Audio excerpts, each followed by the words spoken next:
Hello दोस्तों, welcome study में आप लोगों का स्वागत है। आज हम फिर बात करेंगे ईवीएस की फर्स्ट चैप्टर जो परिवार एवं मित्र थी उसके बारे में। तो इससे पहले हम लोग पिछली क्लास में बात किए थे परिवार एवं मित्र की अर्थ एवं परिभाषा। फिर उसके बाद बात किए परिवार के कार्य, परिवार की विशेषताएं, परिवार का वर्गीकरण और अभी हम बात करेंगे परिवार के अन्य प्रकार। तो देखिए, जो इम्पोर्टेंट पॉइंट रहे उसे क्लियर करते चलना है, क्योंकि एग्ज़ाम की डेट बहुत नज़दीक आ गई है तो हमें जल्द से जल्द सिलेबस कवर करना है। परिवार के अन्य प्रकार, इसमें मातृ स्थान परिवार, पितृ स्थान परिवार, वैवाहिक परिवार और समरक्त संबंधी परिवार। ये कोई ऐसा खास इम्पोर्टेंट पॉइंट नहीं है जिस पर हम बात करें और इसमें से क्वेश्चन आती है ना आई है और ना आएगी। आगे हम बात करेंगे अनुवांशिकता और रक्त समूह। हाँ, ये एक इम्पोर्टेंट है। अनुवांशिकता के जनक ऑस्ट्रिया के ग्रेगोर जॉन मेंडल थे। मतलब अनुवांशिकता के जनक कौन था? जॉन मेंडल, जिनका जन्म 1822 ईस्वी में हुआ था। इन्होंने मटर के पौधे पर प्रयोग करके अनुवांशिकता का पता लगाया था। मतलब ग्रेगर जॉन मेंडल जो थे वो ऑस्ट्रिया के थे, जिन्होंने अनुवांशिकता के ऊपर खोज किया था और इनका जन्म 1822 ईस्वी में हुआ था और ये मटर के पौधे के ऊपर प्रयोग किए थे, जिससे अनुवांशिकता के बारे में पता लगाया गया। मानव रुधिर वर्ग की खोज लैंड स्टीनर ने की थी। मतलब मानव रुधिर की खोज किसने किया था? लैंड स्टीनर ने। मानव रुधिर को 4 समूह में बांटा गया। हाँ, यहाँ ध्यान देने वाली बात है, मानव रुधिर को कितने समूह में बांटा गया? 4 समूह में। ये रक्त समूह माता पिता के रक्त समूहों से प्रभावित होता है। 4 रक्त समूह ए, बी, ए बी और ओ। मनुष्य में प्रचलित 4 प्रकार के रक्त समूह का वर्णन निम्नलिखित हैं। इसमें उतना ज़्यादा ध्यान से देखने नहीं है, बस दिमाग में रखना है जो कहाँ पर कैसे किस तरह संभावना बनेगी। रक्त समूह माँ, बाप और बच्चा। मतलब माता पिता का किस तरह रक्त समूह है उसी अनुसार बच्चे का रक्त समूह की संभावनाएं बनती है। अगर माँ की ओ और पिता की ओ तो बच्चा क्या रहेगा? ओ 100% रहेगी। माँ की ओ और पिता की ए रहे तो बच्चा क्या रहेगा? ओ 50% हो सकती है, ए भी 50% हो सकती है। मतलब आधी आधी संभावना है। माँ का अगर ओ है, पिता की बी है तो ओ भी होगा 50% और माँ का ओ है और पिता का ए बी है तो ए या बी 50% हो सकती है। इसी प्रकार से यह रक्त समूह बटा हुआ है।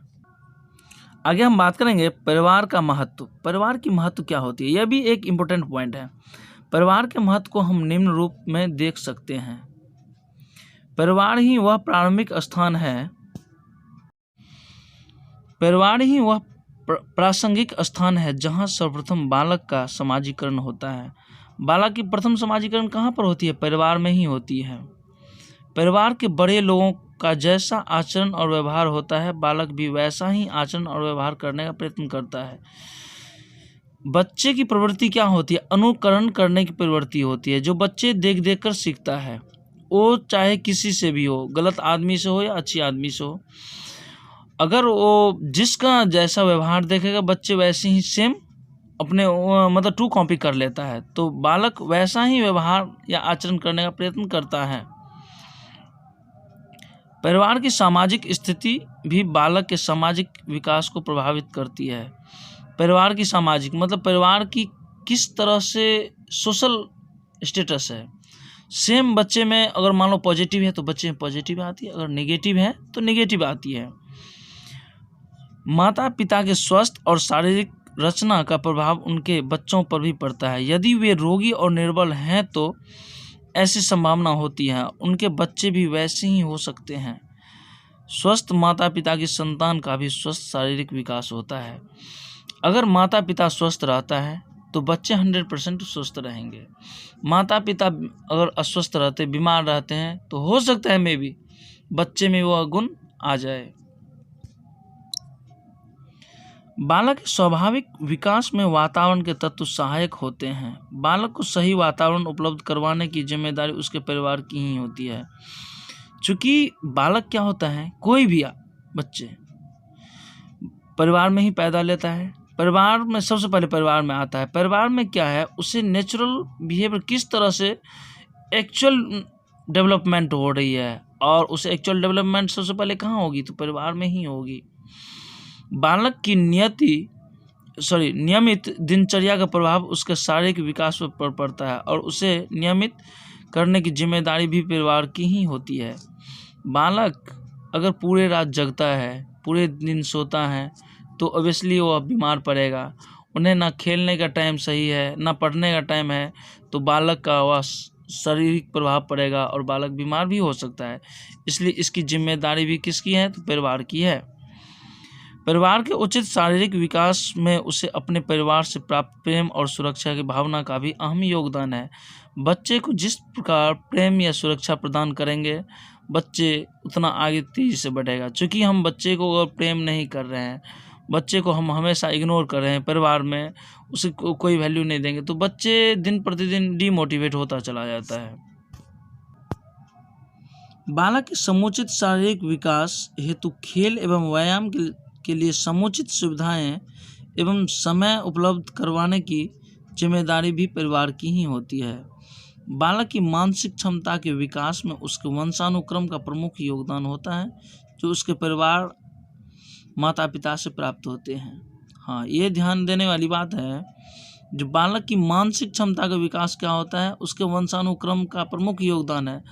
मतलब अगर माता पिता मान लो उनकी माइंड अगर तेज रहे ना, तो हो सकता है मे बी वंशानुक्रम के कारण, वंशानुगत के कारण बच्चे के भी माइंड उतना ज़्यादा तेज रहेगा, वो भी बच्चे बहुत ज़्यादा फुर्तीला और एक्टिव रहेंगे, एक्टिव माइंड के हो सकते हैं।